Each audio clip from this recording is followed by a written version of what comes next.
He was not supposed to make it. Not according to the street he was born on. Not according to the cramped, tin-roofed house in Santo António, Madeira, the poorest neighborhood on a small Portuguese island sitting in the middle of the Atlantic Ocean, far from the bright lights of any stadium, far from the gaze of any scout, far from any version of the world that knew words like Champions League or Ballon d'Or. Not according to the boy himself, who woke before sunrise most mornings to the sound of his father coughing in the next room and the smell of damp walls and whatever his mother, Maria Dolores, had stretched across 4 children for another night. Nobody looked at that boy and saw a legend coming. But here is what nobody knew. In the hours when the rest of the world was asleep, that boy was already becoming one. The streets of Santo Antonio did not have manicured pitches. They did not have floodlights or coaches with clipboards or parents on the sideline filming on expensive cameras. What they had was cobblestone, uneven ground, and a boy who would kick anything round against any wall for as many hours as the light allowed.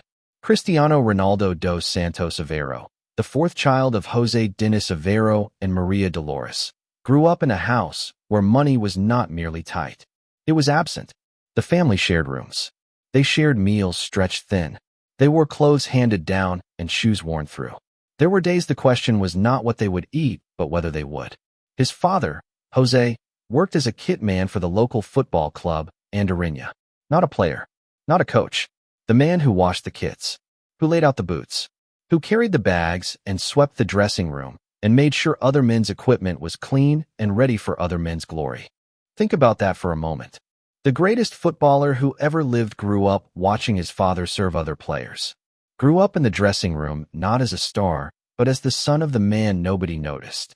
And instead of being crushed by that, instead of learning smallness from it, Cristiano Ronaldo looked at those players and made a silent, burning decision. One day, they will carry my kit. Poverty is not a ceiling. It is a floor. And some people use floors to push off from. Let us talk about talent. Because Cristiano had it. Nobody who watched him with a ball at 8 years old would have doubted it. The touch was natural. The movement was instinctive. Something in the boy's body simply understood football in a way most children never would. And here is where the story could have gone wrong. Talent is a beautiful and treacherous thing. It gives you early wins. It makes people notice you. It whispers to you, very softly, that you are special. And the danger in that whisper is the part it leaves out. The part it never tells you is that talent, alone, has a shelf life. That the gap between a gifted child and a disciplined adult is where most careers go quietly to die. Talent got Cristiano noticed by Sporting CP in Lisbon at age 12. Talent got him a trial. Talent opened the door just wide enough for a skinny boy from Madeira to squeeze through. But discipline is what kicked that door wide open and refused to let it close. Because when Cristiano arrived at Sporting's academy, something happened that breaks many talented children and breaks them permanently. He arrived and discovered that he was not, in fact, the most talented boy in the room. There were others. There were boys who had grown up with better coaching, better nutrition, better facilities. Boys who had been training in proper academies since they were 6. Boys who carried themselves with the easy confidence of children who had never had to question whether they belonged. Cristiano Ronaldo, the kitman's son from the island nobody had heard of, had every reason to feel outclassed and go home. He did not go home. He stayed. And then he did something that would define the rest of his life. He looked at the gap between himself and the best boys in that academy and did not see a verdict. He saw a project. The lights in the Sporting Academy dormitory went out at 10 o'clock. Most boys pulled their blankets up, closed their eyes, and let sleep come. They had trained hard. They had earned rest. Rest is what the program scheduled. Rest is what the coaches recommended. And rest is what the smart, sensible, perfectly reasonable thing to do looked like. Cristiano Ronaldo waited until the dormitory was quiet. Then he got up. In the dark hallways, in the empty corridors, in whatever space he could find, he trained. Footwork drills on the tiled floor. Sit-ups and push-ups between the beds. Ball work in the dim light of a stairwell.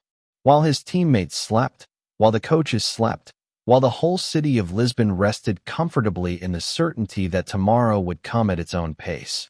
Cristiano was already living in tomorrow. He was not doing this because someone told him to. No coach assigned it. No program required it. No contract demanded extra hours. He did it because he had made a decision about who he was going to be. And the person he was going to be did not leave work unfinished simply because the clock had reached a socially acceptable stopping point. Talent sleeps at night. Discipline does not. And by morning, the gap between the two has grown wider than talent will ever be able to close. His teammates noticed first, then his coaches, then the scouts.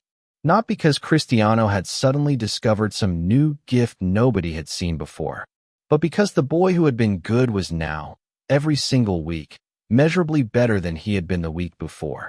That is not what talent looks like. That is what discipline looks like. Talent plateaus. Discipline compounds. At age 15, doctors discovered that Cristiano had a heart condition, a racing heart that required surgery. For any child, the news would be terrifying.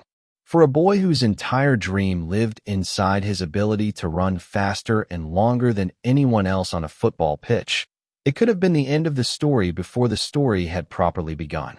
He had the surgery. He was back in training within weeks. Not months. Weeks. Later in life, he would say that the experience did not break his love for the game. It deepened it. It reminded him, in a way that most people only learn much later, if at all, that nothing is guaranteed, that the body you have today is not promised to you tomorrow, and that the only response to knowing that is to use every single day with a kind of ferocious, grateful intensity that does not leave effort on the table. He was 15 years old and already understanding a truth that most people spend their whole lives avoiding. Urgency is not panic. Urgency is love for the life you are trying to build, expressed through the refusal to waste the time you have been given. When Sir Alex Ferguson signed a 17-year-old Cristiano Ronaldo for Manchester United, he got a talented winger with fast feet and a flair for tricks that made crowds gasp. What he did not yet know was the machine that lived inside that teenager. The United training staff would later speak about it in almost disbelieving terms. Ronaldo stayed after every session. He was first in, last out, every day, without exception, without complaint, without needing to be asked. He practiced free kicks for hours. He studied his own footage obsessively, cataloging weaknesses, identifying patterns, eliminating flaws with the cold focus of an engineer debugging a system. He overhauled his physique so completely that teammates from his early years barely recognized his body by his mid-20s.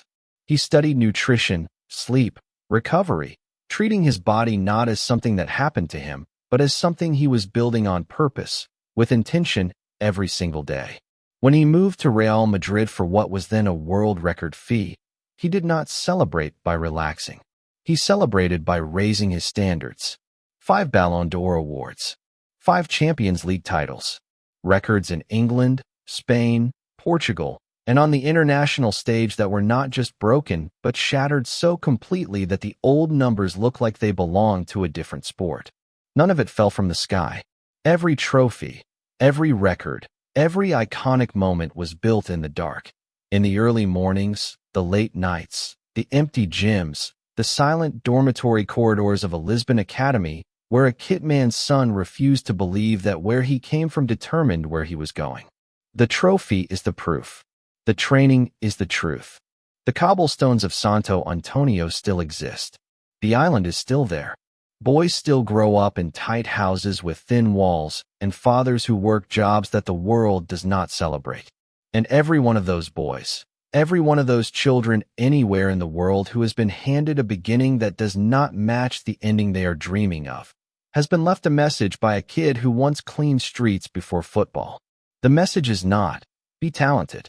You cannot manufacture talent. You either have a gift or you do not, and no amount of wanting will change the hand you were dealt at birth. The message is, be disciplined. Because discipline is the one quality in this life that does not care where you came from. It does not check your bank account or your postcode or your father's job title. It asks only one question, and it asks it every single morning without apology. How badly do you want it? Talent is common. Look around any school, any neighborhood, any city in this world, and you will find gifted people everywhere. People with natural ability that was never developed, never pushed, never taken seriously.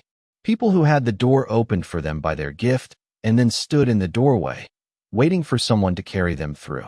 Cristiano Ronaldo did not wait in the doorway. He trained in the dark until he was too strong for the door to hold him back at all. And here, right now, reading this, you have something in you. A talent, a skill, a dream, a quiet knowing that you were built for more than your current circumstances suggest. That thing is real. It got you this far. It opened something, cracked something, showed you a glimpse of what could be possible. But now comes the real question. The one the boy from Madeira answered alone in a dark dormitory corridor at 10 years old while everyone else slept. What are you willing to do with it when no one is watching? That answer, that single, private, unglamorous answer you give in the quiet of your own effort, is the only thing that will ever truly determine how wide that door swings open. Train when they sleep. Talent got you noticed. Discipline will make you unforgettable.